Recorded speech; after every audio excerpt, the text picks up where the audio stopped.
çoğumuzun yakından tanıdığı, bir kısmımızın abisi, bir kısmımızın amcası, bir kısmımızın kardeşi. Kitabıyla ilgili bir söyleşi yapacağız. Aynı zamanda kitabında imza edecek kendisi. Bizim çok sık karşılaştığımız şeyler değil bunlar. Ondan da biraz sonra bahsedeceğiz inşallah. Hepinize tekrar hoş geldiniz diyorum. Şimdi çok böyle ben sıkıcı şeyler anlatmadan Erol abiyi hemen çağırmak istiyorum buraya. Sonra inşallah kendisiyle birlikte bir küçük söyleşi yapacağız. Arkasından da sizin soru ve cevaplarınızı alıp kahvelerinizi görmeye çalışacağız.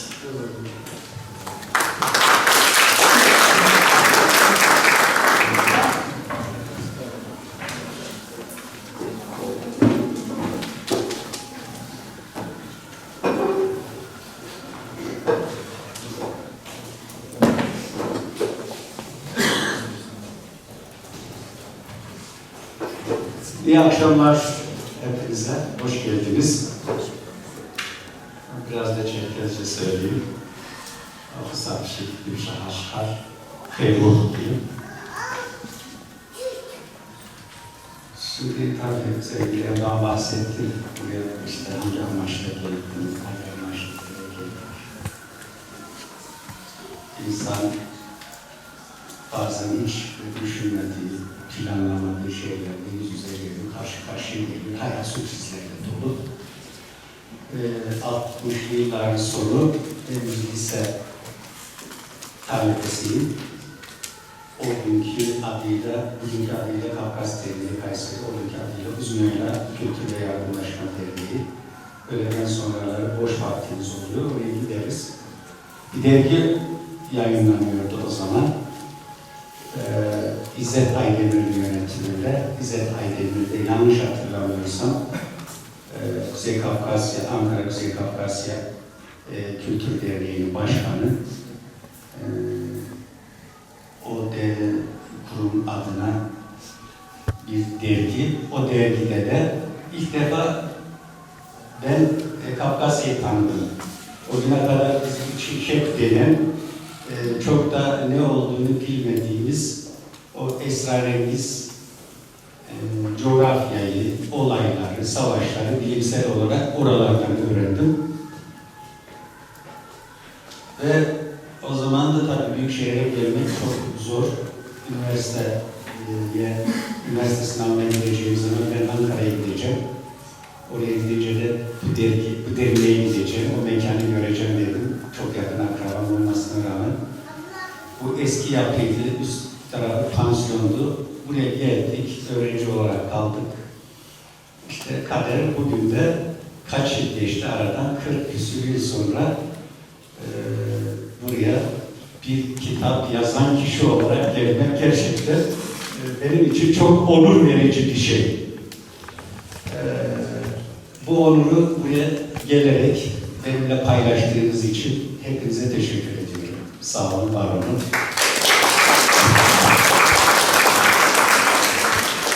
Bu güzel organizasyona vesile olan henüz kitap çıkmazdan öncesi Erol abi kitap ne olacak? Kitap çıksın, biz üzerimize ne düşerse yaparız diyen derneğimizin genç, dinamik Atak Yönetim Kurulu'na ben özel olarak teşekkür ediyorum. Bahtları açık olsun, topluma daha nice hizmetler yapsınlar diliyorum. Onlara da teşekkür ediyorum. Şimdi sevgili Erdoğan, ben tabii bundan sonra ne diyeyim? Ben yönlendireyim o zaman abi. Şöyle kitabı bir hatırlatayım. Bizim elinde var gerçi ama Hazoş Hikayeleri isminden başlayıp kitabın bence en azından neden önemli olduğuyla, böyle bir şeye neden karar verip ilişkiyle ilgili biraz sohbet edeceğiz Erol abiyle. Şimdi benim bilebildiğim kadarıyla Çerkezlerin günlük yaşamlarıyla ilgili, günlük yaşamlarında neler yaptıkları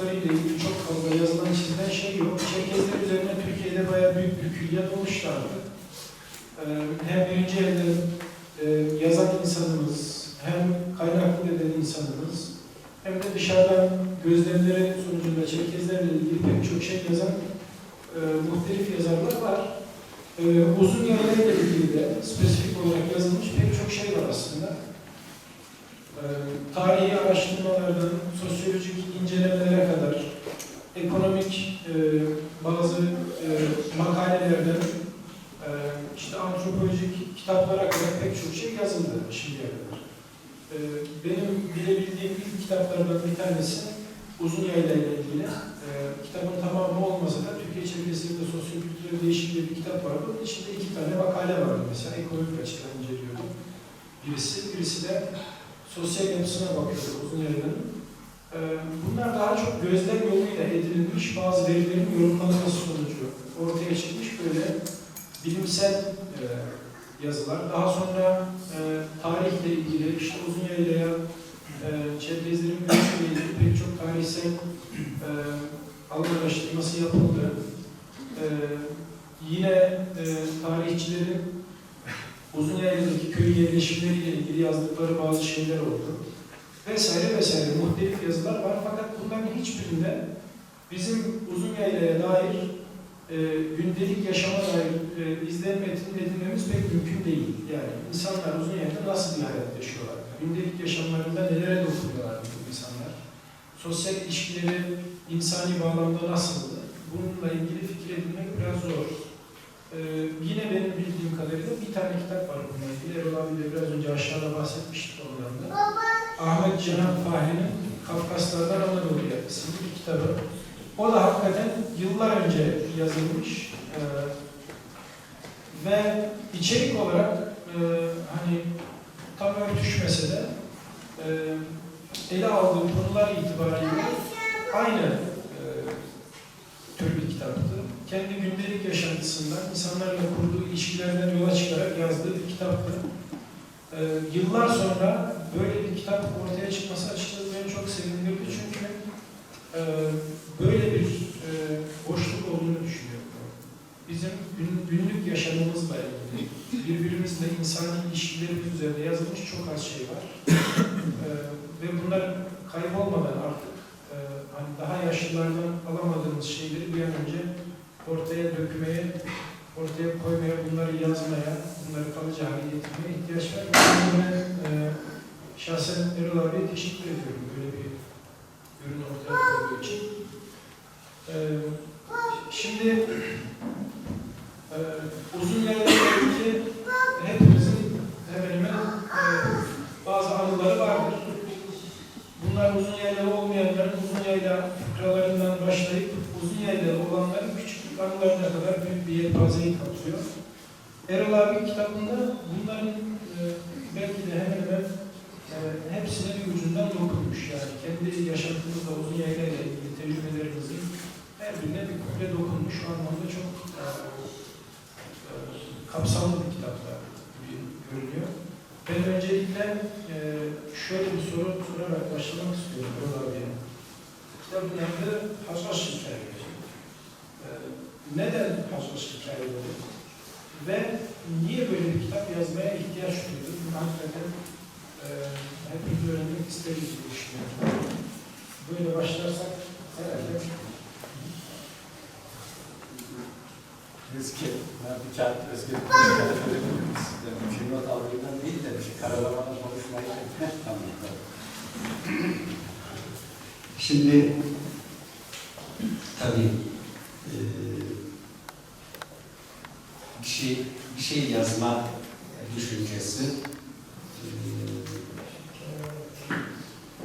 çok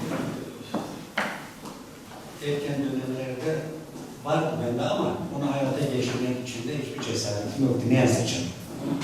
Yazılacak şey onlar belli. Bir süre geçti. Neleri yazacağım belli. Nasıl işte kimleri yazacağım, olaylar bunlar belli. Ama beni çok zorlayan, bu süreç öyle bir yılda falan değil, 2 yılda da değil, çok uzun bir süre, 5 yıl onunla ilgili. Şeylere güveniyordum ben.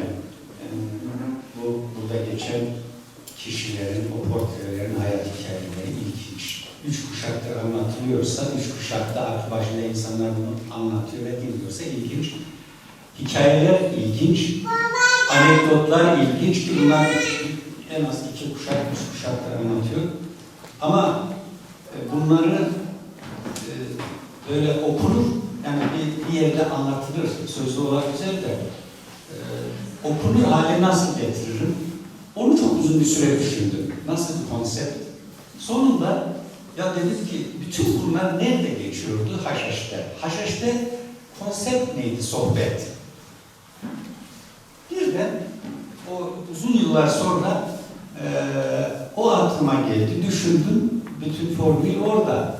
Bizim kuşak öyle. Benim büyük bir şansım var. Dedeyle, daha sonra baba, amca, dayı.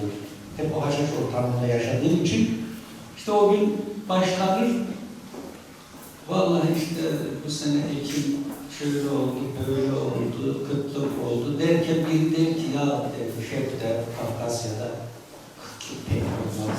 Orada işte ekim bire şu verirdi. İnekler sundurmalarda yaşar, soğuk olmaz falan der ki Uzun Yaylan'ın hayatını anlatırken hemen Kafkasya'ya gidilirdi.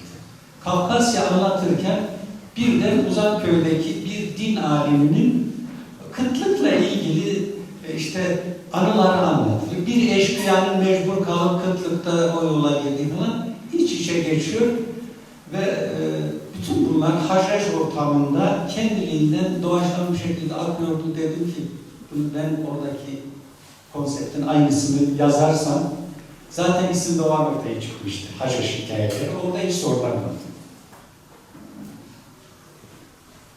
Tabii Haşhaş'tayla kitapta bahsedilen bu konuların içinde geçtiği sosyal ortamın bir parçası aslında. Yani burada tamamen Erol abinin gözlemleri, hayatının akışı içerisinde doğal olarak karşılaştığı şeyler var. Bu anlamda şey kaygısı taşımıyor. Hani ben bu hikayeyi anlatayım da hikayeyi anlatırken de içinde bir sürü kendi gözlemlerimi büyük sonuçlar çıkartarak insanlara şunları anlatayım. İnsanlar benim anlattığım gibi görsünler. Olay gibi bir kaygı benim anladığım kadarıyla yok. Ama olayların doğal akışından mutlaka çıkartabileceğimiz bazı şeyler var hikayelerden. Genel olarak baktığımızda küçük küçük hikayeler fakat bu hikayelerin nasıl bir bağlam içerisinde anlam kazandığını görebiliyoruz. Bununla ilgili söyleyecek bir şey var mıdır?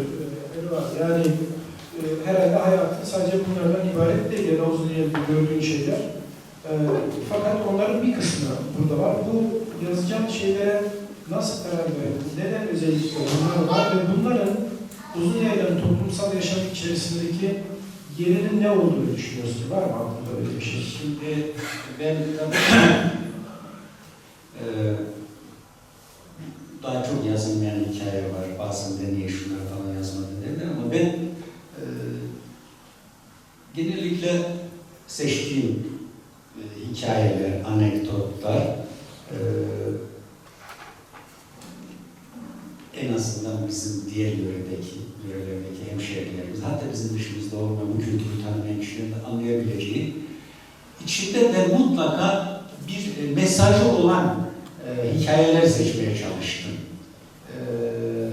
Mesela o belki soru olarak gelebilir de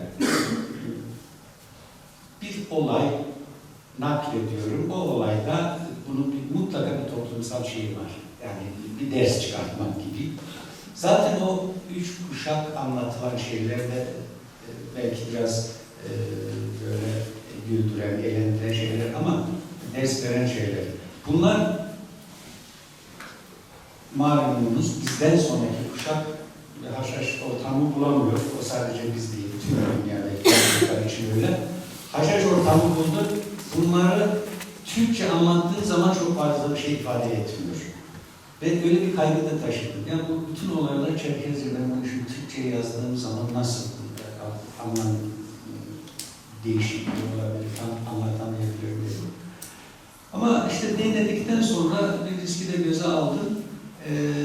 Özellikle biraz toplumsal mesaj olmasına dikkat edin. Uzunyayla'da hala bu şey bir toplumsal şey ne dediniz Uzunyayla'da ölçeğinde? Uzunyayla'nın toplumsal yapısı mı? Evet. Sosyal yaşamında hala devam ediyor bir şey yaşamındaysa. Ya Uzunyayla şu an gördüğüm kadarıyla ben işte geçen hafta Kayseri'deydim. Bu özgün kültürü yaşatmak için bir çaba içerisinde. Ama şartlar nedir? Bir imza için gelen kızlarımız var. Tabii kimler gelsin falan deyince çoğunun ailesinden dolayı tanıyorum. O büyük bir şans. Türkçe söyleyince bilemiyorum ama işte şunların kızını, bunların şunu tanıyor, diğer babasını tanıyor, bir dedesini tanıyor. Ne yazayım dedim. O çok mutluluk verici bir şey. İşte soy ismini söylüyor. Çerkezce işte şu bilmem Pelin diye yazarsan sevinirim. Hala devam ediyor. Belki bir arada yoğun olarak yaşamaktan da kaynaklanıyor. Biraz da günümüze de uyarlanabilecek haldeki gelenekleri de uyarlayarak sentezlere götürüyor. Yani ona anlamda iyi gördüm ben. Bir de şeyi merak ediyorum ben. Senin mikrofonunu alayım. Sizin Uzunyayla'da yaşadığınız zamanlar ya da belli bir yaş üzerinde insanların Uzunyayla'da veya köylerinde, sadece Uzunyayla'da değil, kendi köylerinde, Çerkez köylerinde yaşadıkları zamanlar şu andaki köylerin durumundan oldukça farklıydı.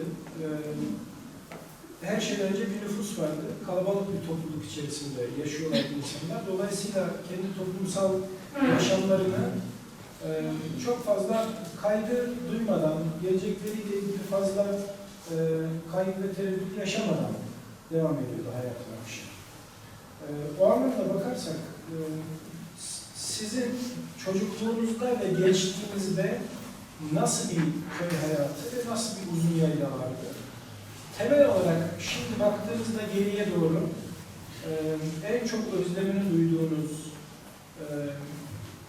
daha çok keşke şimdi de bunlar olsaydı da bizim çocuklarımız da bunları görseydi dediğiniz şeyler neler var? Neler var? En çok özlediğim çocuk sesi. Uzunyayla'da çocuk sesi yok. Bunu şu an Pınarbaşı Belediye Başkanı var. Kendisi Çerkez köyündedir ama Çerkez'e olağanüstü ilgisi var, sevgisi var. O da söyledi. Uzunyayla köylerine gittiğim zaman büyük bir hüzünle dönüyorum. Çocuk sesi yok dedi. Sokaklarda çocuk sesi yok. Yani bir yerde çocuk sesi yoksa orada hayat ne kadar devam eder. Bizim çocukluğumuz çocuktan geçemiyordu. İşte benim Uşaklı'da, benim Arman'da burada. Çocuklar grup gruptu. Diyelim biz 10 yaşında, köyümüzde en az 10 yaşında 4-5 grup çıkardı. Gençlik dönemimizde böyle 15-18 arası tatlı da rekabetimiz olurdu. İki çok güçlü grup vardı. Gruplarda en az 7'şer-8'er kişi olurdu. Bizde Türkiye tam olarak çevirebilir miyim bilmiyorum ama sırf uyuma ama kamış derler.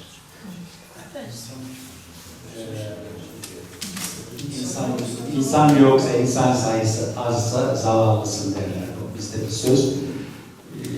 Ben o binalar, yıkık şeyler, onlar hepsi hallolur. İmkanlar geliştirilir, elektrik falan ama insan yok. Çocuk sesini çok istiyorum. Ve çocuk sesi bir de çok, şimdi artık sormuyorum da çocukların yanına gidiyorum. Yetin işaret diyor deyince işte Ahmet diyor, Mehmet diyor, hocam Kayseri aksanıyla hiç hoşuma gitmiyor. Oğuz'a geldiğince 2. sınıfta okuyorum diyor.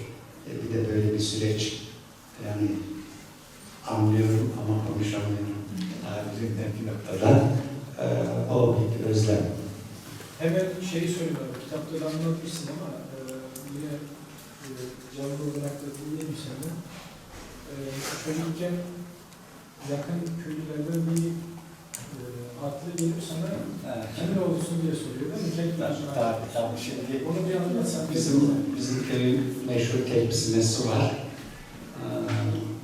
Onu geçen herkes oraya özel olarak Uzunyayla'nın zemzemi gibidir. mutlaka içilir orada.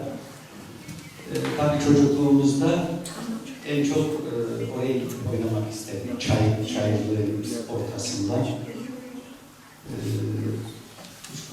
Herhalde 5-6 yaş kadar. Yani fazla değil, yani daha uzak yere gidiyoruz. Oynarken adamcağız geldi böyle atıyla. Atından indi, çayıra köstekledi. O tepsine de, o pınarda abdestini aldı, namazını da kıldı. Tam böyle atın yanına gitti, onun kösteğini çözüp bineceği zaman ben yanında bulundum. Belki o çocuklardan kaçtım, oyun oynuyoruz filan. Böyle başıma oksadı, hep işaret dedi. Muhammed dedim. Hep Muhammed dedi. Gerafran. Ah dedim. Ha dedim. Şöyle gözümün önünde hala başını salladı. Böyle Gerafari falan dedi. Mırıldandı. Ben hiçbir şey anlamadım dediğinde. Aradan 4-5 ay geçti. Unuttum tabii benim için hiçbir şey ifade etmeyen bir olay. Büyük amcam, Ziyarettin amcam çağırdı. Böyle bir olay oldu mu? Ha oldu dedi.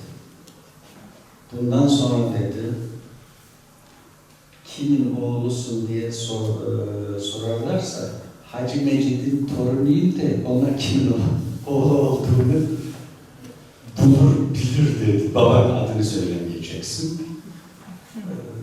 Dedim. Peki şimdi o ancak sonradan öğreniyorum. Beserekli bizde. 2 köy ötede Beserekli. Bizim aileyi tanıyor filan. Amcamı görünce herhalde Pınarbaşı'yla karşılaşmış. Siz nasıl çocuk eğitiyorsunuz? Bak dedesi sakin babasının adını söylüyor. Siz geleneklerden korktunuz falan diye yüklendi. Onun da hemen bir bağlantı yapayım. Burada en çok şey yapan bir baba hikayem var. Şimdi babamdan birkaç ay önce tanımıştım babam olduğunu. İlk defa baban kim diye sorulunca, kimin oğlusun diye sorulunca gururla demiştim Muhammed'e. Zaten 5 ay oldu o. Ondan sonra ben bir daha 5 yıl sonra tanıdım. 5 ay babamın adını söyleyebildim. Ondan sonra onu da söyleyemedim. Öyle. Evet, şimdi bu minvalde devam edecek. Kitap üzerine konuşacağız bu şekilde. Sizin de okuduklarınızdan merak ettiğiniz, sormak istedikleriniz varsa Erol bir şey söyleyecek galiba. Onu da evet. Şimdi Erol abi kitabını öncelikle büyük bir zevkle okudum. Gerçekten tebrik ederim. Bazı yerlerde ağladım. Hemen hemen aynı dönemde yaşadık Uzunyayla'da. Özellikle babayla ilişkilerde tam bu noktaya parmak basmışken hepimiz aynı acıyı çektik. O bir acı bence. Babamızla yakın ilişki kuramama. Annelerimize gene adını söyleyebiliyorduk. Bazen anne diyebiliyorduk ama ben babama hiç baba diyemedim. Vefat etti. Ona hala üzülürüm. Bu anlamda babayla ilişkilerin bu kadar uzak ve mesafeli oluşu toplum olarak bizim üzerimizde bir yara bırakmamış mıdır? Şu anda toplum olarak yok oluşumuzda bile cesaretsizlik, hakkımızı isteyememe, biraz da yüzsüzlük yapamamanın verdiği bir şeyler bıraktı diye düşünüyorum. Bu konudaki fikrini öğrenmek istiyorum. Teşekkür ederim. Şimdi tabii bizler baba etkisi dediğimiz gibi bizim kuşakta çok az.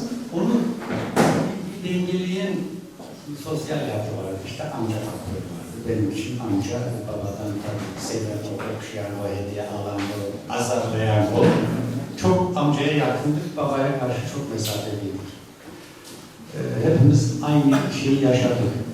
Aslında o söylediğiniz şey çok da üzerinde ben düşünmedim ama gözlem olarak doğru.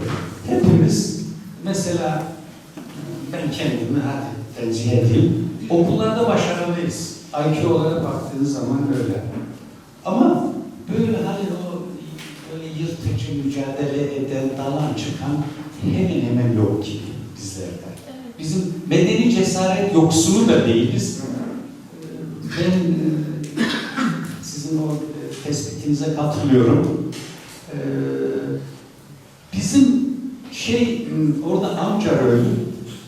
Amcanın rolünü ben biraz da onu değinmeye çalıştım kitapta. Şimdi Kafkasya'da atalık müessesesi var. Atalık. Dedi ya biz bize atalık diyor ama onun tam çerkezci karşılığında bilmiyorum. Kan daha oyun yaştakiler burada benden daha iyi konulabilecek kimseler var. Bu çocuk yaşta biraz o üst düzey aileler, kendilerine müsaade olan ailelere gönderir bazen başka toplum. Oralarda falan yetiştirilirdi. Acaba diyorum o oradan gelen, acaba değil bana göre budur diye yazdım ama benden mutlak doğru demiyorum. Biraz resmiydik. Biz amcalar bizi azarlar, şey yapar ama bir baba kadar rahat değildik açıkçası. O senin söylediğine katılıyorum. Yani neticede o biraz da insan fıtratı var. Onların yanında şımaramazdık. Daha resmiydik. Duygularımızı içimize atmaya öyle mi alıştık acaba? Biraz mutlak öyledir. Öyledir yani bana göre de. Biz hepimiz çok benzeşiyoruz sosyal davranış olarak. Duygularımızı işte benim birazcık belki babaanne faktörü vardı. Bir onun yanında rahattım. Başka ben ailede, o kalabalık ailede hiç rahat değildim. Yani herkesten böyle biraz şey yapardım ama babaanne hepsinin üstünde olduğu için orada da ben şeyi telafi ediyordum. Teşekkür ederim. Muzaffer Hanım. Ben biraz daha büyüklerin konuşmasını beklemiyordum aslında ama tam da Derya Hanım'ın söylediğini buna söyleme ihtiyacı hissettim. Şimdi biz bir metropolde yaşıyoruz. Çok farklı ilişkilerin içerisindeyiz. Yani bizim yaşamımız şu an çok farklı. 20 sene, 100 sene önceki uzun yani köy yaşantısından elbette ki çok farklı. Bizim bugünkü bakış açımızda o günün ilişkilerini değerlendirebilmemiz sağlıklı olarak çok mümkün değil. Yani en azından eleştirmemiz çok doğru olur diye düşünmüyorum, zannetmiyorum. Erol abinin kitabını ben çıkar çıkmaz aldım. Çok büyük bir zevkle okudum. Erol abinin konuşma yeteneği biliyorum ama yazma yeteneği bilmiyorum. Hoş duygular bırakan bir kitap. İnsanın içerisinde. Bu tabii ve hiçbir yargı yok. Yani dikkatimi çeken şey buydu. Kitapta bu gelenekler sadece çok sade bir şekilde anlatılıyor ama hiçbir şekilde yargı yok. Ve uzun yaylarıyla ilgili bir kitap yazıldı. Kimsenin kalbini kırmamakta çok bence bir marifet olduğunu düşünüyorum. Ki Erol abi bunu başarmış. Bir de uzun yayla diyoruz ama ben Eskişehir'liyim. Burada bizim ortak bir kültürümüz var. Adege kültürü, Adege kültürü. Ortak bir bilgimiz var. Kişiler farklı oluyor, mekanlar farklı oluyor ama yaşamlar 3 aşağı 5 yukarı aynı şeyler. O yüzden ben bir parça bunu kendimi bunun içinde hissediyorum. Kitabı almıştım ben, bir arkadaşıma hediye ettim. İkincisini şimdi aldım. Çok teşekkür ederiz. Yeni kitaplar bekliyoruz Erol abi'den bununla ilgili. Gerçekten bizim toplum olarak, Türkiye'deki toplum olarak bizim yazma ve okuma konusunda eksikliğimiz var. Yani bugün Kafkasya bugüne kadar çok ciddi kültürel ürünler ortaya koymuş, üretmiş. Ama biz bunu başaramadık. Yani onlar da Kafkasya'daki adibeler de sonuçta köyde yaşıyorlar hala ve onlar üretebilmişler. Yani kitap yazabilmişler, şiir yazabilmişler, müzik yapabilmişler. Biz ne yazık ki bunu sadece kalan mirasımızı yemekle uğraşıyoruz. Çok da geriye bir şey kalmadı. İşte bu kalanlar yazılırsa yarına aktaracak olan bunlar. O yüzden çok önemli. Erol abi'den yeni kitaplar bekliyoruz inşallah. Umarım başka büyüklerimiz de benzer şeyleri yaparlar. Yalnız bir kitapta benim dikkatimi çeken bir şey oldu. Digaca yazılı şeyleri ben okumakta ve anlamakta zorlandım. Belki onları parantez içinde Kiril harfiyle de yazılabilirse bir sonraki baskıda tam Ali Gece'yi okuyup anlama şansımız olur. Teşekkür ederiz. Ben teşekkür ediyorum Zafer güzel sözleriniz için. O hemen baştan söyleyeyim Kirilce ben bu sene kursa başlıyorum. Fikret hocamız da burada geçen hafta gelmedi. Anlayacağım diyor. Böyle çok katı disiplin uygulaması geçen hafta kaçtırdı. İnşallah geleceğim. O bir eksiklik. Şimdi Eskişehir'de ben kendimi buluyorum dediniz. Bir şey nakledeyim burada. Anekdot. Hilmi Ünal, Kahramanmaraş, Çardak Çeçen, abim çok severim. Kendisi de sağ olsun bizi sever, sevdiğini her zaman ifade eder. Böyle bir toplantıda Serhat oğlu babam için kitaplarımıza imzaladı. Sabahleyin 10 gibi telefon çalınca baktım, birbirinden tahmin ettim. Ya Erol dedi, şu an atölyedeyim dedi. Makineye ayar veriyorum, dönüyorum, oturuyorum. Tekrar gidiyorum, ayar veriyorum. 25. sayfa, 23. sayfadayım dedi. Bu 23 sayfayı okuyuncaya kadar beni 3 sefer ağlattı. Ne yaptın falan dedi. O şekilde herkes buluyor. Ya şimdi o şöyle, şimdi ben orada çok yargı yok, bir şey yok, neyse o, hiçbir öyle bir çabam olmaz. Zaten kurgularsanız bu hikayeleri kurgulayamazsınız. Ona yeni bir şey eklemeye falan ben hiç gerek görmedim. Eklesen de sırıtırdı zaten. Doğaçlama yaptım. Sanıyorum Kafkasya'daki tüm toplumlar işte her boy kendisinden çok şey buluyor. Çünkü şu an aramızda yok. Bir sanayide aynı şeyi söyledi. Okudum, çok ağladım dedi. O da düz şeydi. Burada yazılmayışı beni de çok düşündürdü aslında. Hatta buraya başlarken ben şimdi biraz biz tabii şu an Kafkasya'da bu edebiyat dünyası çok ileride. Yazar, çizer, düşünür, okur. Fakat bizimki de ben bunu bir şey olarak söylemiyorum. Asla hakkım da değil, eleştiri falan değil ama bir tespit olarak söylüyorum. Bizim biraz bu edebiyat dünyamız fazlasıyla Karadeniz'in öbür tarafı, işte bütün şeylere baktığın zaman tabii o büyük bir travma, büyük bir yara hala hep devam edecek. Kafkasya dağları, Elbrus, Kurban, Tereyla. Ama burada da bir 150 yıllık bir hayat var. O biraz sanki, bilemiyorum sebebini de ıskalanmış. Ben bunu yazarken yani bir Kafkasya ile ilgili bir şeyler yazabilirim. Çok da duyduğum şeyler var. Ama burası ne bileyim de babaanneme karşı bir görev olduğunu zannediyor. Devlet emeği var. Anam ya o şimdi sağlık yerinde hayatta çok şükür. Benim anam bütün benim kuşağın analarını ben temsil ettiğini düşünüyorum. Gelin yani o lise bölümü vallahi bir şekilde yazmam lazımdı. Yani orada da ben belki Erdoğan şey yapar. Anadolu kadını tarlaya gider, çapa yapar diye biz zaman zaman bunu söyleriz. Ama Çerkez kadını evden çıkmaz, doğru. Güneşe bile çıkmazdı. Ama ben anamın ve yengelerimin çocuğum görmem lazım. Ben onların yaptığını, uyuduğunu hiç görmedim. Ne zaman yaparlar, ne zaman kalkarlar, nasıl bir şey.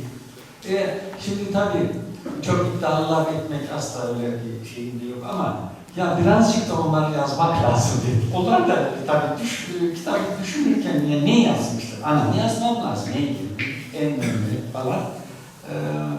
Kafkasya'yı o kadar bilmiyorum. Bir de o çok yazıldı. İnşallah dediğim gibi bu şeyi çok bilen kişiler var. Ben biraz buna şey yapacağım. Geçen Kayseri'deydim. Çok hoş bir toplantı olsun. Sağ olsun orada özel bir mekanda yine oradaki arkadaşlarımız, eşimiz, dostumuz organize etti. Güner Hanım var, Feriha seni de çok sordu. Yılın yazar, kadın yazar ödülünü almış 2-3 yıl önce. Kaç romanı var, bir gazetede köşesi var. Bir kitapla ilgili bir 5 sayfada şey yapıyor işte. tanıtım, güzel eleştiriler de getirdi. Onun öncülüğünde Kayseri'de de bu yerel şey çok ileride diyorlar. Ben yeni tanıyorum. Edebiyat, yazar, çizer çokmuş.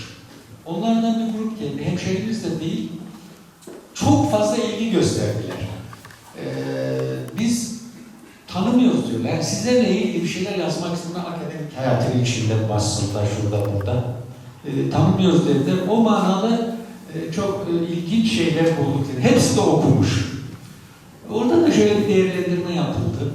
İşte film dünyası, dizi dünyası olsun, birçok yerde işte artık Doğu Anadolu, Dağ Aşiret, Kan Davası, artık tekrar yeni bir şey yok. Karadeniz'e çıkıldı, o da pek tutmadı bana.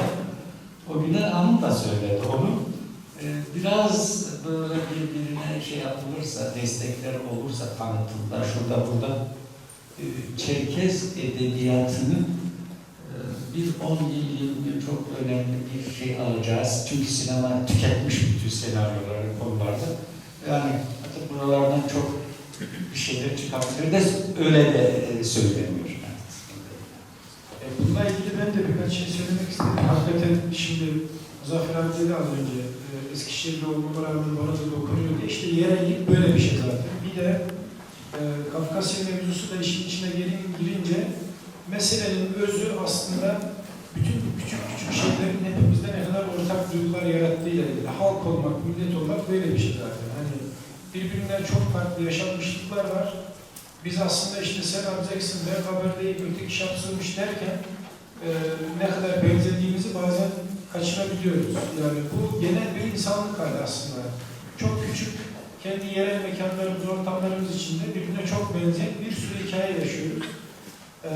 Bunların bir kısmı da bir öbek haline geliyor. İşte Uzunyayla bu öbeklerden sadece bir tanesi. Ama başka bir yerde yaşanan bir sürü yerel hikaye de kendi içine çok benzer başka bir örüntü ortaya çıkarıyor.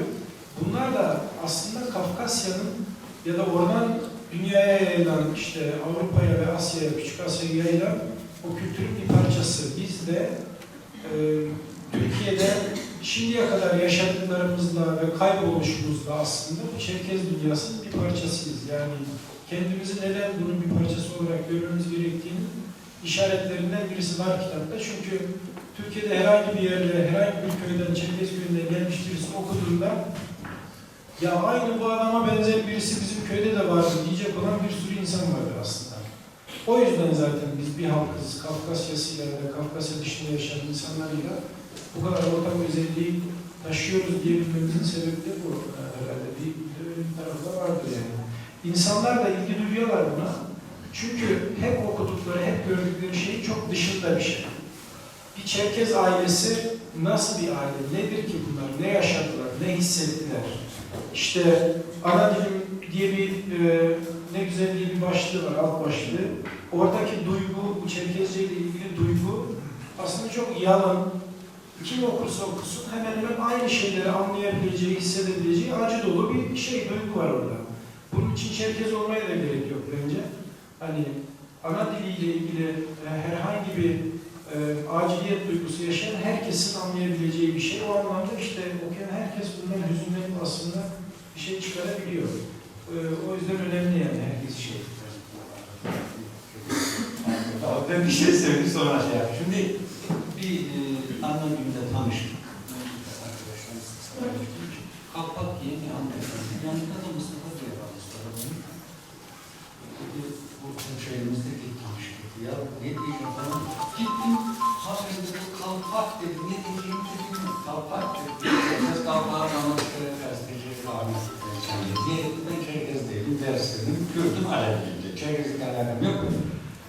Ben bu kalpağı taktıktan sonra her yerde ilgi görüyorum. Ondan sonra da dedi, kitaplarını okuyorum falan filan. Sinema yapıcısıyım. Cihangir'de okuyorum. Biz kartlar.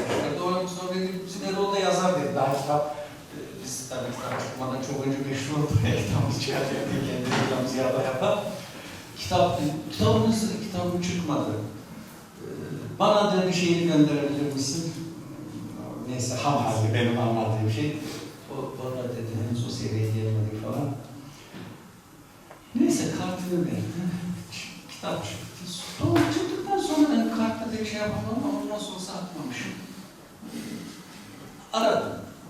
3 hafta sonra hanımefendi dedim kitabım çıktı. Şu ismini ben hemen göndereyim. Yok ben alırım dedi. Aldı. Aradan bir süre geçti. Görüştük telefonla. Neyse güzel şeyler söyledikten sonra. Dedi ki siz ne yaptığınız farkında mısınız? Deyince böyle güzel şeyler sonra ama demedi ama belki biz herhalde kötü şeyler gelecek dedi. Ona hazırım. Bilmiyorum dedim ne yaptım. Dedi ki bu aşırı kitabı ilgi kitabı. Her zaman olması gerekiyor. Ben dedim bu sergilerin hepsini tanıyorum İstanbul'da gazeteciler falan o biraz üstünde olanları. Dedi kitabınızı okuduktan sonra dedi onların bana hiçbir şey anlatmadığını anladım dedi. Burada bir baba hikayesi var deyince o benim meşhur olan babayı tanıdığım hikaye değil. Hemen onun arkasında yani, köpekler bana saldırdı da babam oturuyor orada kalkamıyor yani. Biri görecek diye. Sonra bir ablamız gelip beni kurtarıyor. Bu gerçek. Burada her şey gerçek dedim. Siz tam feodal bir toplumsunuz. Ben onu bilmiyorum dedi. Her şeyi bildiğimi zannediyordum. Ama dedim bunu mükerrezlerle sınırlı bırakmayın. Bir yerlerle temasa geçin.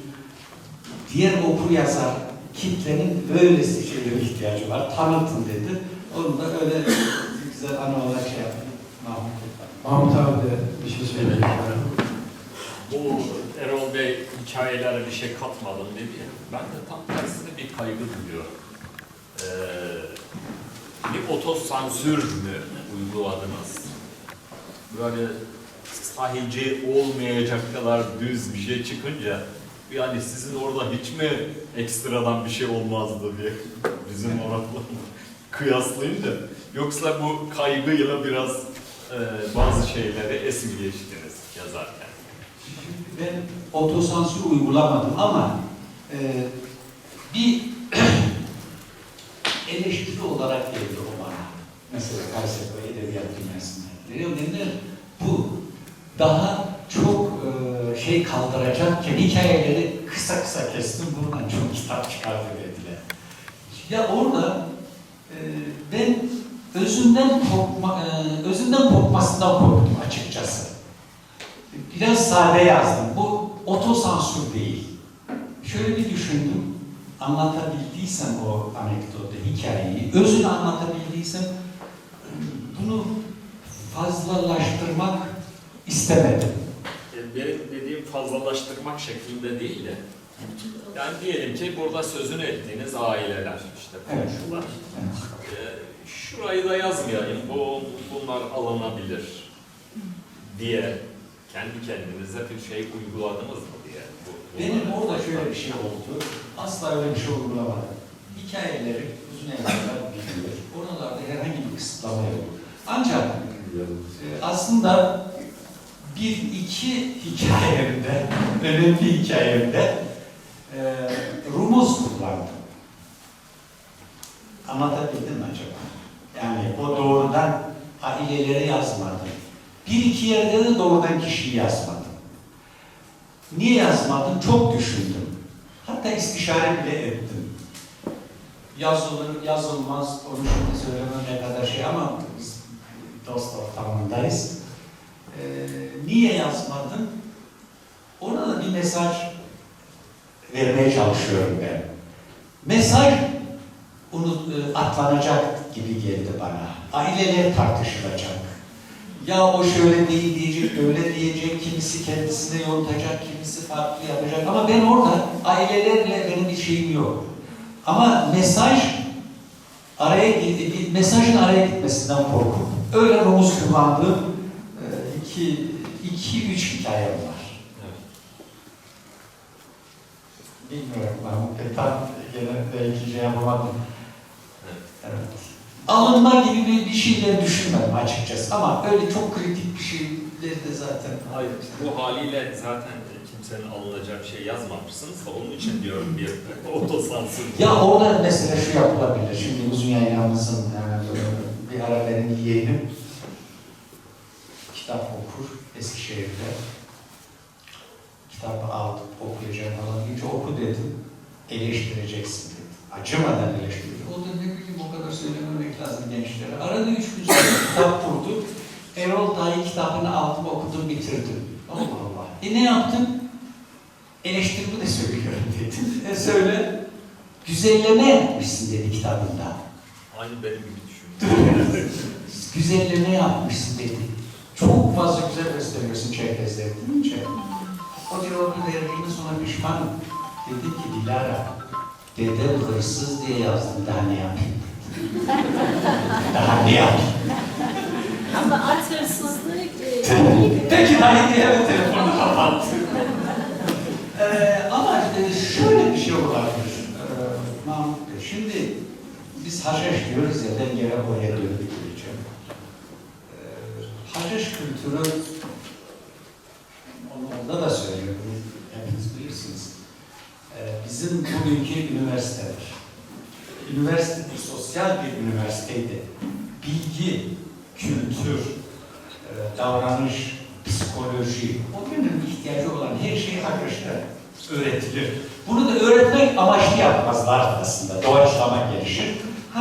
Gençler her anda, gençler özellikle delikanlılar ayakta dururdu. Sabaha kadar bazen unutulup duranların olduğunu biliyorum ben. 2 eski dost onun misafirlermiş falanları götürmüş, babası götür. Gitti, ikisi öyle bir lafa daldı ki diyor bu şeyden, Şeşhabe'den, onun adı ne? Metin ya diyor, beni unuttular diyor, ben de kapıda bekliyorum. Böyle herhalde gece yapsa epey, ya sen buradan bir dediler. Orada laf bunu bilinçli yaparlardı, bir şeyler öğrensin diye gençler alınırdı. Orada, bu sizinkine kısmen cevap teşkil edebilir de, biz olumsuz şeyleri olmaz olur mu? Vallahi biz çok olumsuz şeyleri 15, 17, 18 yaşlarında ancak öğrendik. Çocuk yaşta duyulmaz da onlar. Rakibidir, hasmıdır, olumsuz bir şey var. Girdiğin an susardır. Çocuk negatif şeylerle büyütmek isteniyor. Oradan bu haşhaş, ben diyorum hep haşhaşlar dedim. Haşhaşlarda da mümkün mertebe olumsuz şeyler anlatılmazdı. Olumlu şeyler öne çıkarılıyor ama olumsuz da yazılabilecek şeyler mutlaka var. Benim de var ama o da mesaj olarak ne verebilir? O nedenle çok böyle konulardan birkaç tane yani hiç düşünmedim de var. Olmaz olur mu? Sağlıklı toplum olmayız o zaman. Ben o güzellemeden yana değilim ama güzel örnekleri seçtim. Biraz herhalde şey olabilir, böyle hani nostaljinin ruhuna aykırı bir şey olurdu. Kötüleme yapsaydı. Çünkü hakikaten nostaljik, naif, yani çok böyle göklere çıkarmadan kendi çıplaklığın içerisinde yazmış gibi geliyor bana. Yani kötülükler de vardır ama bu güzellikler aslında ihtiyaç olan insanların görmek istediği. Böyle de naif güzel olmuş gibi sanki. Güzel olmuş. Evet. Oradan bir şey söyleyeceksiniz galiba. Evet. Evet. Erol'da ifade ettiler. Nazlı benim köyüm, bizim ilkokul 1'de hala beraberiz.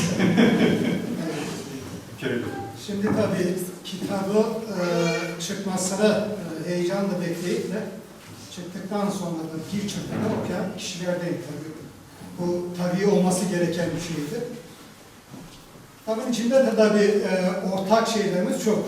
Ne kadar ismimi zikretmemişse de onda da alındığından değil, yanlış anlaşılmasın. Fakat paylaştığımız çokça şey var. Ve şunu özellikle ifade ediyorum. Ben bununla ilgili Face'te yaptığım değerlendirmede de ifade etmiştim. Çok güzel yazılmış bir kitap. Şimdi işte sansürlenmiş falan deniliyor.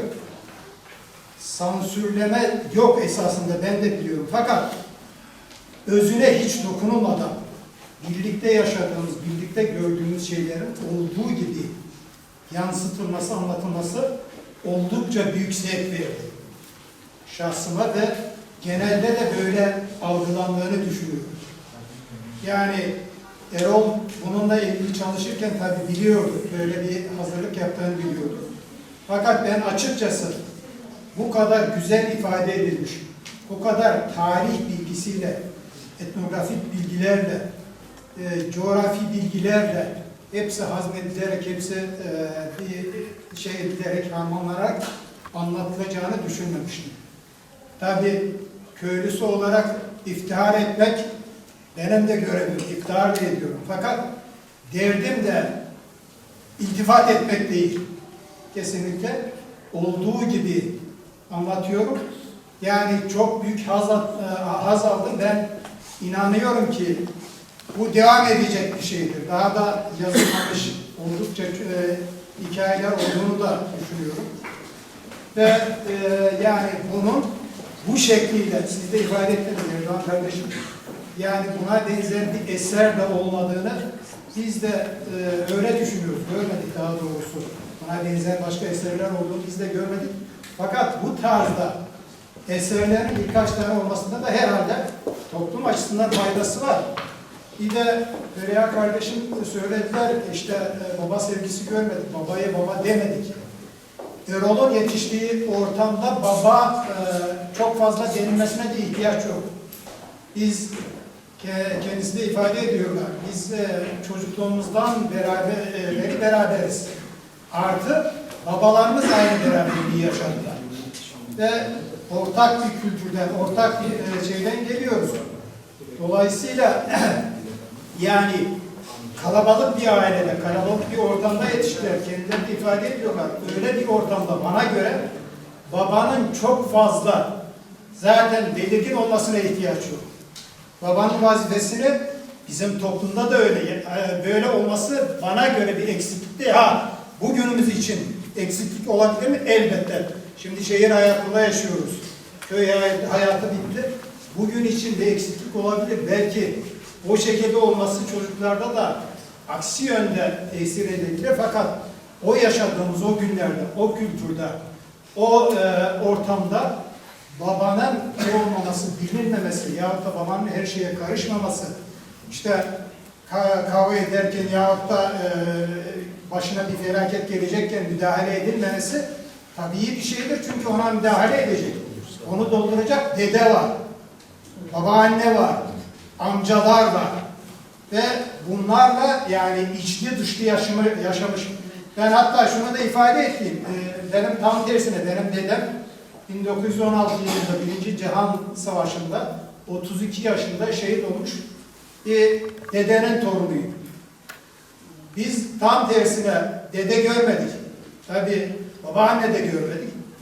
Onlar bir eksiklik olarak kalıyor bizim kültürümüzde. Onlarla yaşamak esasında yani eksiklik değil, babanın yerini fazlasıyla dolduruyor. Şimdi o kültürde düşünün, o yapıda bizim yaşıtlarımız köy hayatını iyi bilen insanlar çok iyi bilirler. Beni de anlayacaklardır. O yapıda baba tam tersine her şeye müdahale edemiyor. Etse ayıp karşılanacak. Onun yerine dolduran amcaların olması birçok yerde babadan daha öne geçiyor. Dolayısıyla ben onu bir eksiklik olarak değil de Feriha kardeşimizin ifade ettiği gibi yani babayı aratacak şeyler yok burada. Ama sizin tabii özel yapınız belki farklı olabilir. Siz onun için yani duygusallıkla yaşamış olabilirsiniz. Fakat bu bizim toplumumuz için, o yapıdaki toplum için bir artıdır diye düşünüyorum. Ve tekrar ifade ediyorum, harika bir kitap oldu. İnşallah devamı gelecektir diye düşünüyorum. Teşekkür ediyorum. Vallahi bir köylüden, çocukluktan beri beraber birbirimize bugüne kadar hiç böyle güzel şeyler söylemedik. Biz de güzel şeyler birbirine söylenmez ama ne diyeyim vallahi İsmail. Ya ben söyleyeyim.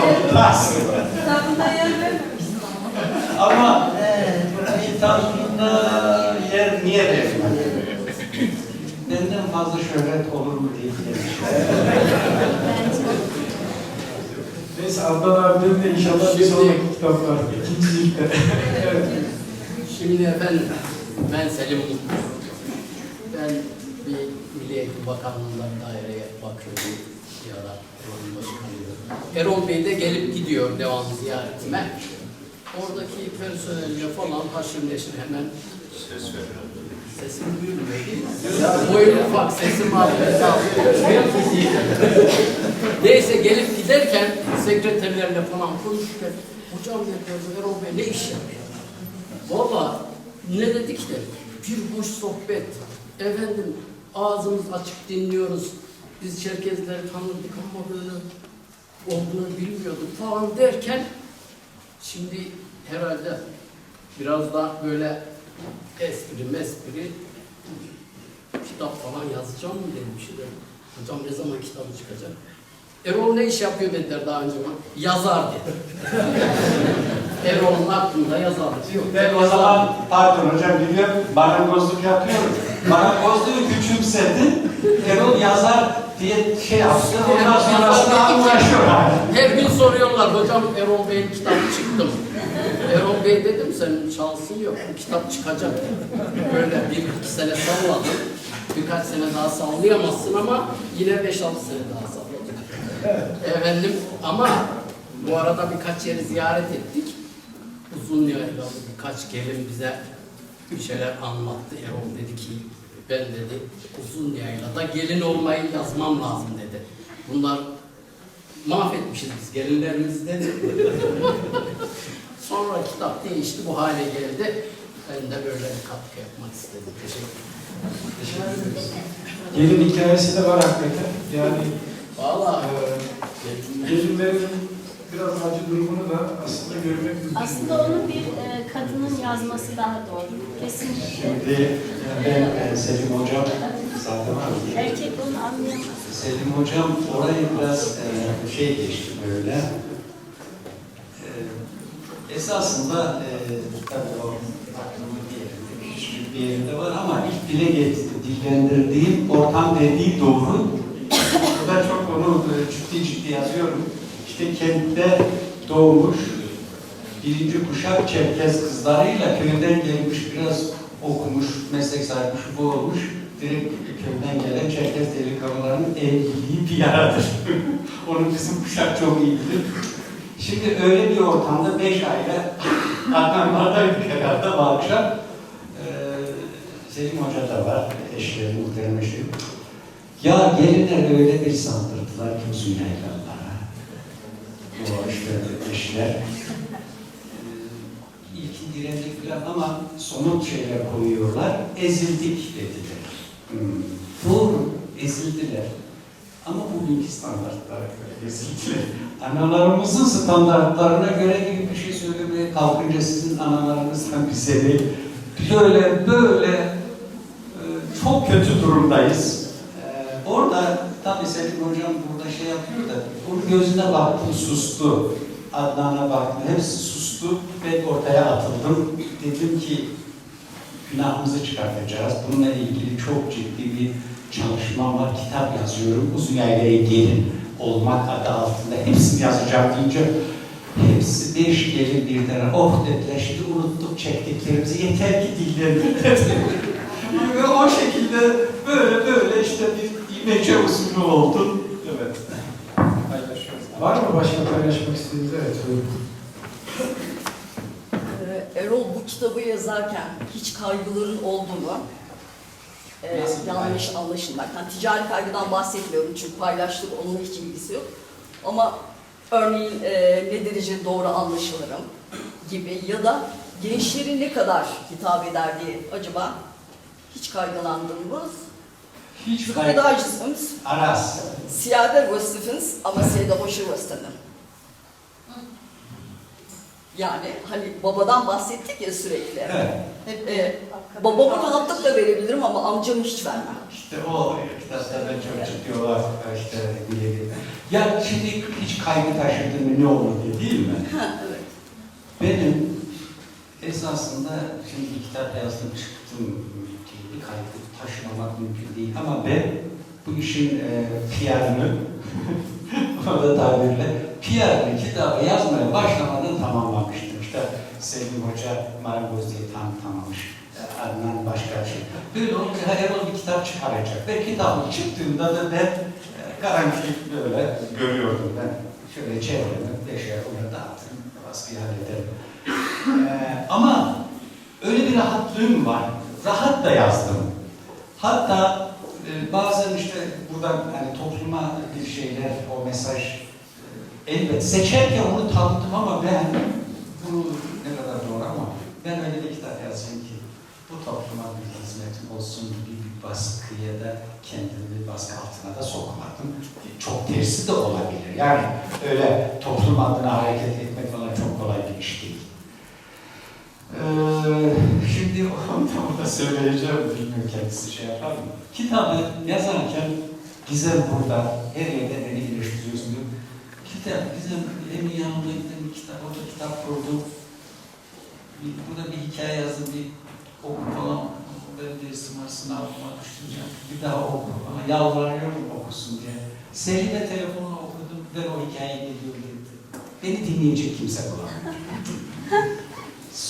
Ben de dedim ki kimseye okumayacağım ve burada çok bunu soranlar oldu. Lütfi sormuştu bir ara bunu. Notları aldım, araştırma yaptım mı diye. Hiçbir not almadım, hiçbir araştırma yapmadım. Öylece yazdım. Ham halini bitirdim. Ne yapayım dedim. İşte Faik burada, Faik Kozo. Böyle bir şey içindeyim, bir şey de yazdım, sana gönderiyorum dedim. Bir bakarsan. Gönder dedim. Valla 5-6 gün sonra Kayseri'deyim, aradı. Ya Erol dedi, işte şurayı değiştirmem lazım, şu oldu. Ya bütün bunlar iyi de yüreğim ilk defa bir okumuş. Ya bunların hepsi olur da bu acaba, yani bu geneli için bu kitap oldu dedi. Bu kitabı da hiç başka yere gönderme, çok çarpıcı hikayeler var, valla araklanır dedim. Kendisi o dünyanın içinde. Onu dedim, işte Deniz'de Gizem'in dayısı geldim. Büyük bir heyecanla Gizem dedim, dayım çok onu okur yazarlığını takdir ettiği için Faik benim için böyle söyle deyince kendisi yalan söylersin söylesin. Baba senin de kafayı bulmuştur. Faik'ten beğenmedi. Şimdi kamuoyu huzurunda söylüyor. Şimdi kitapla ilgili bir şeyler Gizem benimle yorum falan yapmaya kalkıyor. Gizem ben telefon görüşmesi yapacağım. Bu sefer ben onu dinleyeceğim. Yani öyle bir kaygıyla ama bir şeyde yine de sorumluluk var. Riski göze aldım. Onu duyunca da rahatladım. Tebrik ederiz. Var mı başkası bir katkı sunmak isteyen, bir soru sormak isteyen? Öncelikle kitabı keyifle okuduğumu söyleyeyim olarak. Eline sağlık, yüreğine sağlık. Umarım en kısa sürede devamı da gelir. Ben bu kitabı okuduktan sonra şunu düşündüm. Yani uzun zamandır da zaten uzun yayınlar üzerine birileri de Kafkasya'dan gelip insanlar bir şeyler devletleri götürüyorlar ama Türkiye'de insanlar çok fazla bir şey yazmıyorlardı.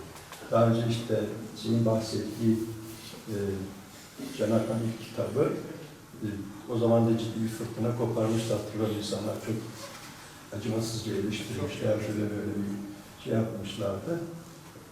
Acaba dedim Erol abinin başına da böyle bir şey gelecekti. İlk kitap çıktığında tedirgin olmadı değil. Ama anlattıklarınızdan çıkıyor. İyi yani şey açısından ama o açıdan da çok sevindim. Bu kitap erozyonun önünden bir şeyler aldı bıraktı şu anda. Yani o kadar önemli ki biz aslında sizin demin söylediğiniz şey çok önemli. Köylerde çocuk sesinin kalmaması demek köylerin bittiği anlamına da geliyor aslında. Bunu biz kabullenmemiz gerekiyor. Oralardan ancak işte sizin gibi insanların belleklerindekileri kitap haline getirdiklerinde, arşivlediklerinde kalacak bir şey. Bu açıdan bence çok geç kalınmaması gereken bir durum. Yani herkesin elinden ne geliyorsa özellikle uzun yayınlarda böyle yazabilen, çizebilen dostlara, özellikle büyüklere de aslında çok ciddi bir görev düşüyor. Mutlaka elinizi çabuk tutun. Bu bir. İkincisi, sevindim Fikret Hoca'nın derslerine gidecekmişsin. Keşke birkaç sene önce benim derslerime ekseydim. Ve bu kitabın adiyebze olarak elimize almış olsaydık daha da çok daha keyifli olacaktı. Çünkü ben biliyorum ki bunun adiyebzesi Türkçesine kat kat daha keyifli olan bir kitap olacak. Okunduğu hiç çekilmesi yok. Umarım bundan sonraki kitabımızı adiyebze olarak okumak istiyorum. Teşekkür ederim. Zafer abi artık kursiyer vermediğine göre zamanın çoktur herhalde. Bunları bir atsam da söyleyeceksin. Aynı şeyi söyleyecektim. Yok çok zamanım yok. Zamanım olmadığı için kurs veriyorum. Çok hoş olur zaten. Ama daha iyi. Şimdi zaten o söylediği şeyler için ben çok güzel sözler için teşekkür ediyorum. Şimdi şu, ben Kayseri'de de bir iki şey yaşadım. Bunlar bekliyordum. İşte benim akrabalarım sitem ediyormuş. Benim dedemin niye yazmadı? Biri dedi benim babamın din alimlerinin arasında niye yazmadı? Birisi amcasının, benim hiç olmazsa amcamın adı geçmeliydi. Şimdi ben bir pencereden baktım uzun yayınlara. Yani benim kendi şimdi araştırma değil, dediğim gibi hiç kimseye bir şey sormadan yazdığım için bizim orada haşhaşta konuşulan veya ona yakın ortamlarda, dost çevresinde, yakınlarında duyduğum şeyleri yazdım. Yani bir Erol Gergin bütün uzun yaylayı görmesi mümkün değil. Dediğiniz gibi bunu çok da istiyorum. Çok farklı hikayeler var. Anlatılmalı, yaşatılmalı. Demin de söyledim. Hikayelerimiz çok ilginç hikayeler. Şimdi okuyunca şaşırıyor. Böyle bir şey olabilir mi? Sanki uzaydan gelmiş bu toplum. Biz bir araya gelince işte Çerkez'e falan diyoruz ama gene benim bir arkadaşım söylüyor, eşi Sivaslı.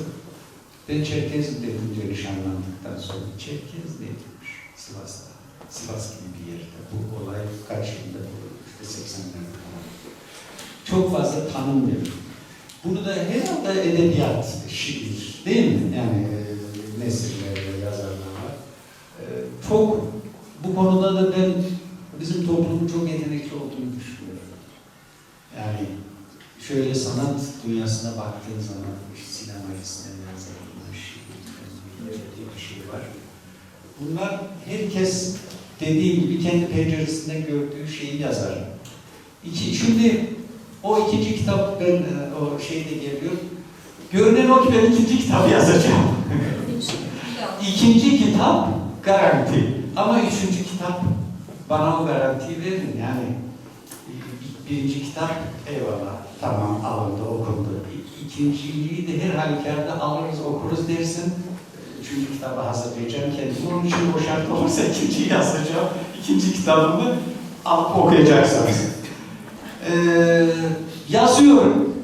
Hatta ben 10 aydır hiçbir şey yazmadım. Böyle sağ olsun Fatih danışmanlarım var işte. Dediler ki ya şu kitabın keyfini çıkar. Onun eleştirisini, toplantılarını yap. Yazma dediler bir süre. O ben biraz tembeldim o konuda. Her konuda tembeldim, yazı tembeldim. O benden daha akıllı adamlar yazma dedi. Onun için yazmıyorum diye oturuyorum ama yarıladım. Öyle bir çalışmam var. İnşallah önümüzdeki yıl çıkacak. Gene o kısım uzun yayladan. Başka bir şey yazıyorsun. Bileceksin yani araştırarak yazmak falan mümkün ama ben bildiğim konular, sevdiğim konular. Uzun yayladan bir kitap daha öyle düşünüyorum. Kısmet olursa önümüzdeki yıl çıkacak. Yine bizim oralarda. Bakalım. Bekliyoruz. Bu ilgiyi ben de sizlerden bekliyorum ikinci kitap içinde. Vallahi biz okuruz abi. Evet. Bir kitap yazmışsınız. Ben okumadım ama muhakkak güzel olmuştu. Tebrik ediyorum. Ancak ondan sonra bir kitapta yazarsanız Şabze'yi yazın. Şabze'yi Evet. Biz yapan Şabze. doğru söylüyorsun. Evet. En önemli olan da bence bu. Gençler bilmiyorlar Şabze'yi. Öyle bir güzel yazın ki o zaman adliyenin adliye olduğunu anlasın. Abi sizden de o zaman biraz bir araya gelelim, sohbet edelim. O çok engin bilginiz var, onları da bize aktarın.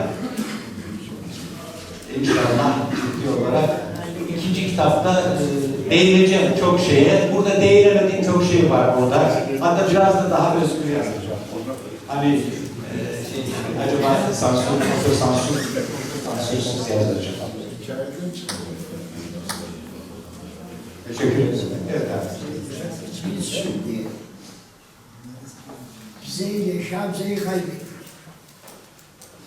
Bizi adliye yapan da bu ikisiydi. Ben diyorum ki Zibzemizi, Şamze'mizi buradan, Gutum, Yaşar buradan çıkıyoruz. Doğru mu? Teşekkür ederim. Evet, var mı katkıda bulunmak isteyen? Buyurun. Haşhaş hikayelerini anladığımız kadarıyla ikincisi, üçüncüsü gelecek. Abimiz öğrendiği potansiyeli uygulandığımız. Şimdi kitabı okudum ben ama size okudum. Fakat uzun yolun diğer ucunda aynı hikayeler başka türlü bahsedilirken bu ucunda başka türlü bahsediliyor. Olayın şekli başka bir şekilde biliniyor.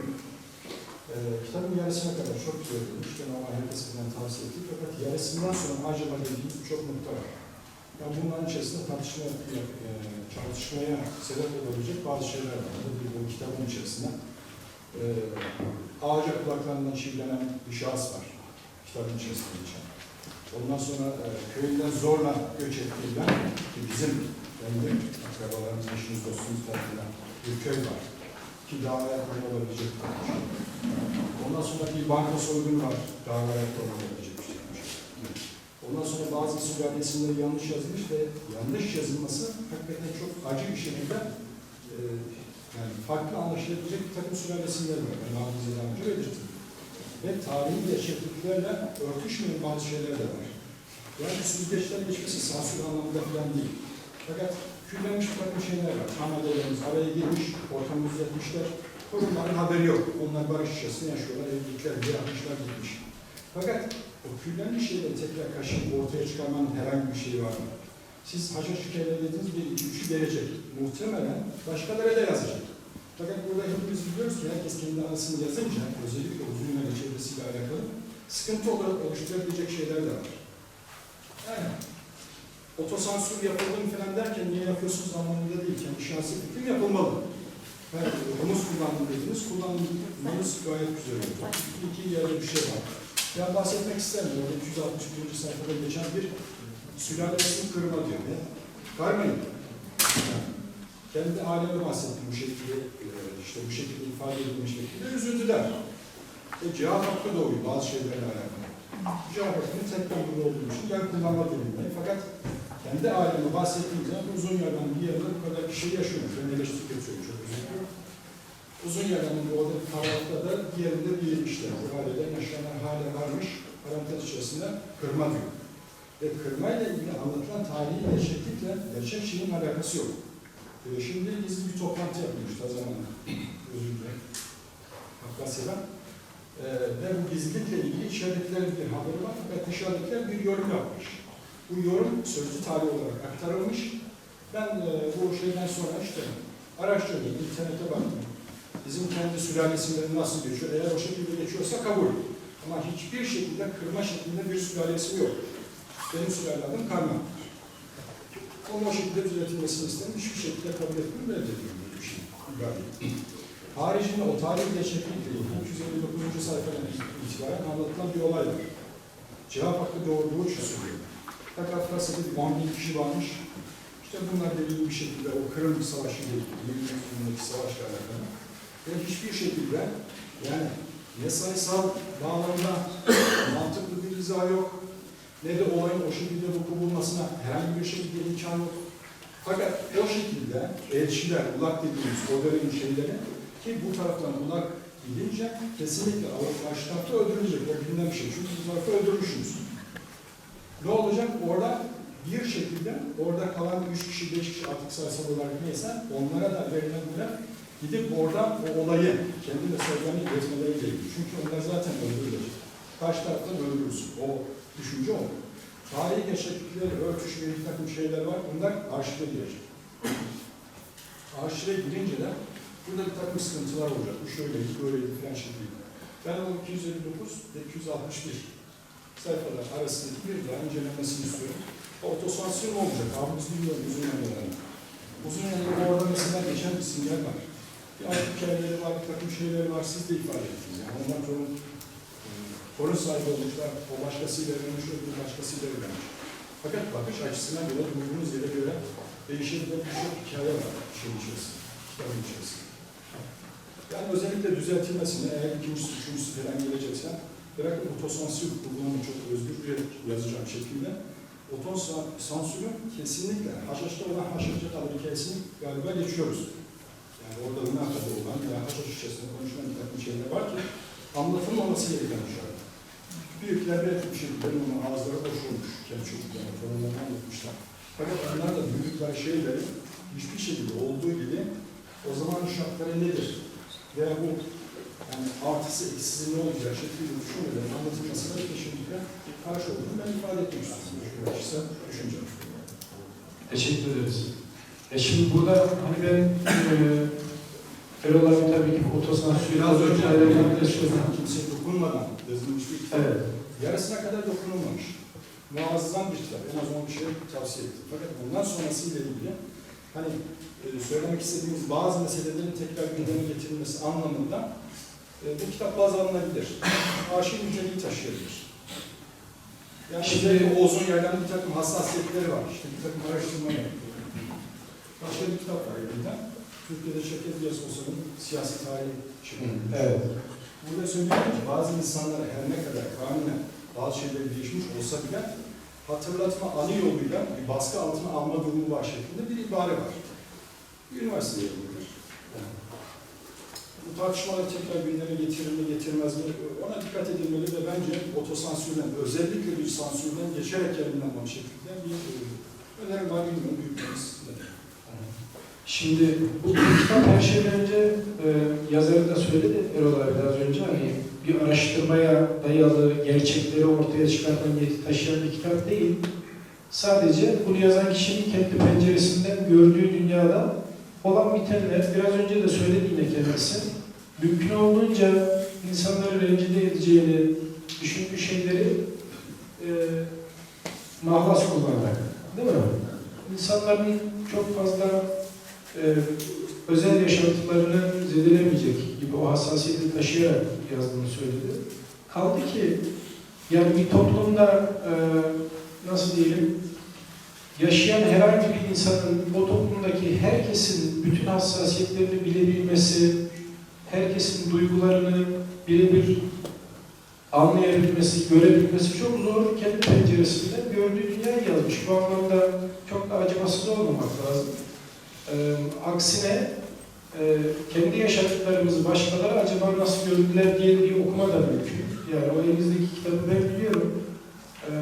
Ama akademik bir yayın. Yani kimsenin sülale adıyla onun yaşadığı işte komik anekdotlarla falan ilgisi olmayan bir kitap.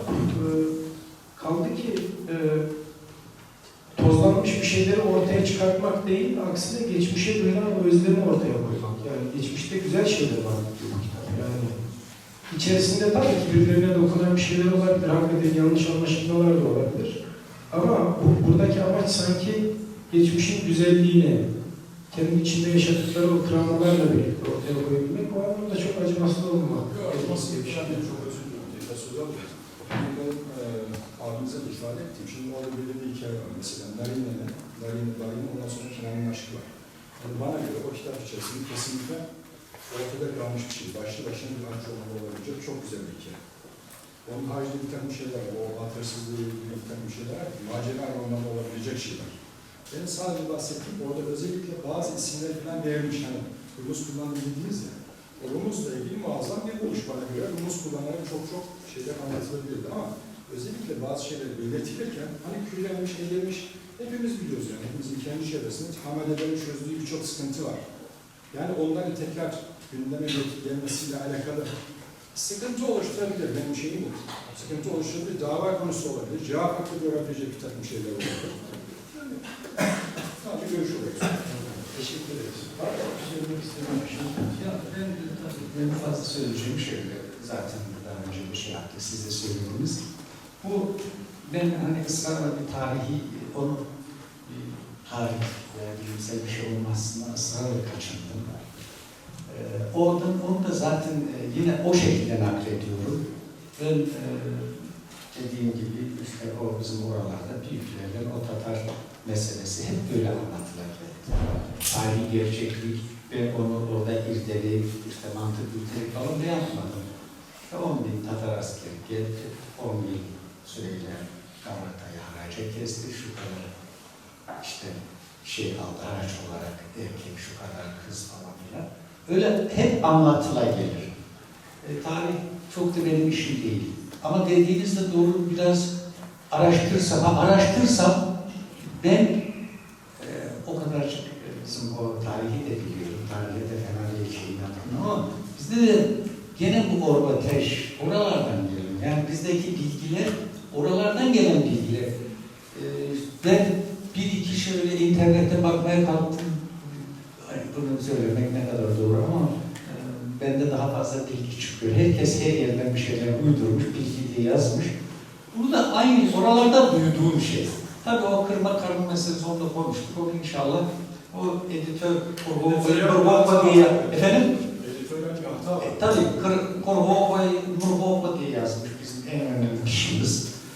Tabii Çerkezce yazıyorsun, karşı taraf onu bazen atlıyor. Bunu inşallah yeni baskılarda düzelteceğiz. O karmamaya geçecek. Evet. Arkadaşımızın bahsettiği bir şey var. Şurada hikayelerde bir kitap var. Karmuklu Muhammed. Karmuklu Muhammed çok nefis bir kitap. Evet. Onda da o hikaye geçiyor aslında.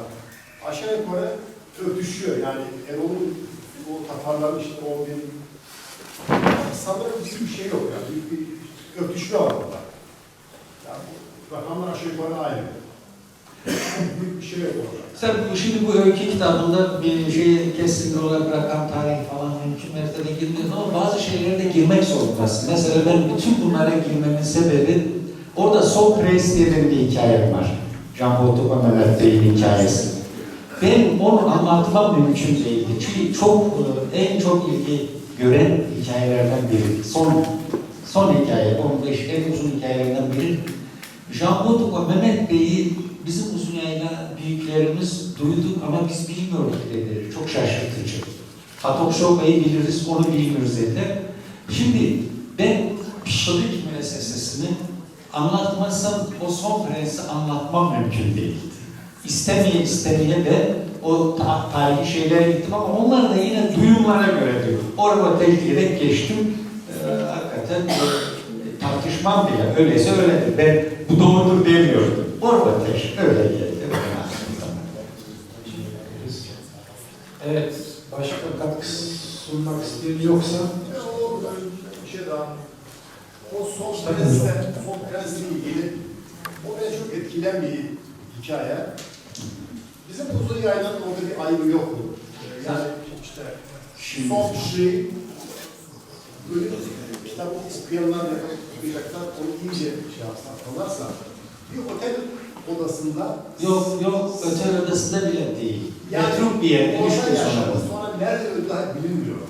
Yani bir büyüğümüz, bir hamadımız, bir pişimiz, bir 60 tane uzun yaylanın köyü buna sahip çıkamadılar. Neden sahip çıkmadı? Beni bu çok etkiledi oluyor. Bu biraz bizim ayıbımız değil mi acaba? Şimdi Lütfi, o konu biraz tartışma, ben bir iki konu biraz tartışma yaratsın istedim. Birincisi şu an devlet yöneticilerimiz burada, hepsi mekanını bize açtılar, her daim de yanımızda. Böyle 2 gönderme yaptım. Yanılmıyorsun kitabımda bilinçli olarak 2 gönderme yaptım. Birisi Kafkas derneklerine. Tabii şu an yönetimin şeyi değil, bu bidayetinden beri devam eden bir şey. Kazanı Bağı meselesi. Kazanı Bağ'ı bizde bilen yok. Uzun yayla bilir. Biraz da işte rahmetli Osman Çelik bunu yazdıktan sonra bilen o. Kafkasya tarihinde yiğit çok. Orada zaten yiğit değilsen, kahraman değilsen yaşayan o bir hayat tarzı. Onun dışındaki zaten düşünemiyor. Her bir savaşsın 500 yıl savaşan bir toplum yiğit olacak. Yani o normal. Onu çok şey yapmıyor. Fakat orada bilgin olarak Kafkasya tarihinde bir kişi var, Kazan Hoca Bağı. Mesela bizim yanlış hatırlamıyorsam, ya bizim derneklerde hemen hemen her konuda yıllardır seminerler oldu, toplantılar oldu. Kazan Hoca Bağı hiç denk gelmedi. Onun için ben orada birazcık derneklere, kültür derneğinde Kazan Hoca Bağı'nın temsilinde resmi olmalıdır diye tanımlıyor diye yazdım. İkincisi, o senin söylediğin konu hikaye bitirdikten sonra o biraz tartışma yarattı. Bazı büyüklerimiz, onu seninle konuşacağız, daha da konuşmadılar. Onu yazdıktan sonra 2 not düştüm. Belki o hikaye tekniğine de aykırıdır ama ben hikaye yazmıyorum, hikaye olsun diye yazmadım. Bir, o olsun, Jean Baudouin gibiler bizim topluma çok çektirdi. Beter olsun, oh olsun dedim. Uzun yayınları bir kesimi dedim. Bir kesimi de yazık oldu. 500 yıldır toplumumuzu yöneten ailenin son temsilcisine sahip çıkabilmeliydik dedi. Ben ucunu açıp öyle ortaya şey yaptım. Senin söylediğin onun içinde var. Çok bidayetine inince işte Mahmut Bey'in söylediği bazı şeyler çıkıyor.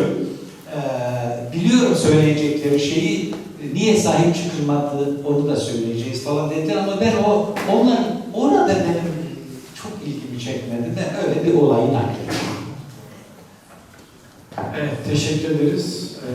Şimdi herhalde başka çok söyleyeceğimiz bir şey var mı? Soru yoksa ben birkaç küçük anekdot okuyacağım. Bir tanesi Yalçın Karadaş söylemiş. Çerkezleri tanımak isteyenler ve de tanıdığı insanların okuması gereken bir kitap diye. Bistan abi söylemiş, Bistan Hanım. Kitap bitinceye kadar 5 kez ağladım diye. Buradaki 5 benim dikkatimi çekti. Ondan sonra Ata amca demiş, son 15 yıldır bütün namazları vaktinde kıldım çok şükür. Ancak senin kitabını okumaya başladım. Namazların vaktini de kaçırmaya başladım demiş. Haberin olsun abi. Bir de Sönmez Can demiş, Yaşar Kemal İnce Mehmet'inden sonra en hızlı okuduğum kitap demiş. Hakikaten teşekkür ederiz. Eline sağlık. İnşallah devamını da bekliyoruz. Tabii burada böyle eleştiriler olumlu ya da olumsuz herhalde sana biraz bir yol açacaktır bu konuda. Biz de çok teşekkür ederiz sana böyle bir ürün için. Senin de son sözlerini alıp sonra Feli ablayı buraya rica edeceğim çiçek vermek için. Ben de şöyle diyeyim, yani bilmiyorum, herhalde hiçbir kitaba bu kitaba nasip olan destek olmadı. Benim bildiğim kadarıyla. Henüz çıkmadan önce kitabı ne zaman çıkacak? Kitabın çıkarsa bir kokteyl salonu tutacağız da, tanıtımını yapacağız da, baskısıyla ilgileneceğiz de. Hemen herkes sahiplendi. Ben o nedenle bunu bir imece kitap olarak da kabul edebiliyorum. Herkesin bir katkısı var. Bu toplantıda bunun son desteği. Ben de herkese teşekkür ediyorum. Abi sırayla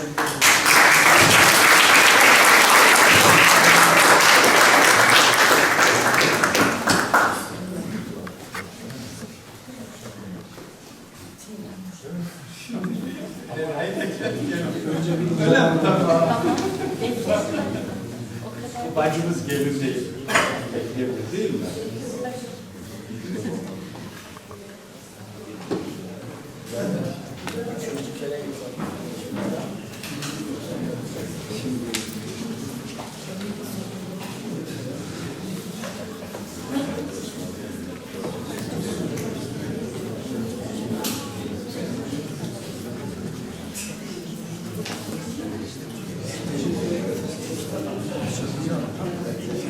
Biz yaparız.